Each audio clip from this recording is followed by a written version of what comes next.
ময়মনসিংহের ভালুকায় বিএনপির সম্ভাব্য প্রার্থী ফখরুদ্দিন আহমেদ বাচ্চুর মনোনয়ন বাতিলের দাবিতে উপজেলা বিএনপির একাংশ মশাল মিছিল ও বিক্ষোভ করেছে।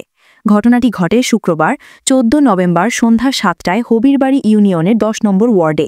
বিক্ষোভের আগে তারেক রহমান ঘোষিত রাষ্ট্রকাঠামো মেরামতের ৩১ দফা তৃণমূলে পৌঁছে দিতে এক গণসমাবেশ হয়, যেখানে সভাপতিত্ব করেন উপজেলা বিএনপির যুগ্ম আহ্বায়ক শহীদুল ইসলাম এবং প্রধান অতিথি ছিলেন দক্ষিণ জেলা বিএনপির যুগ্ম আহ্বায়ক ও ভালুকা উপজেলা বিএনপির ভারপ্রাপ্ত আহ্বায়ক মুহাম্মদ মোর্শেদ আলম।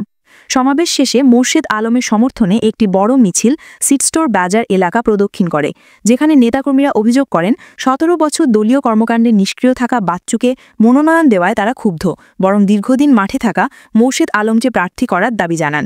উল্লেখ্য, জমি দখল ও চাঁদাবাজির মামলায় বহিষ্কৃত ফখরুদ্দিন আহমেদ বাচ্চু সম্প্রতি নিজের বিরুদ্ধে অভিযোগ প্রত্যাহার করিয়ে পুনরায় দলে ফিরেছেন এবং ৩ নভেম্বর ঘোষিত বিএনপির প্রাথমিক প্রার্থী তালিকায় মনোনয়ন পেয়েছেন। Info today, Bhaluka.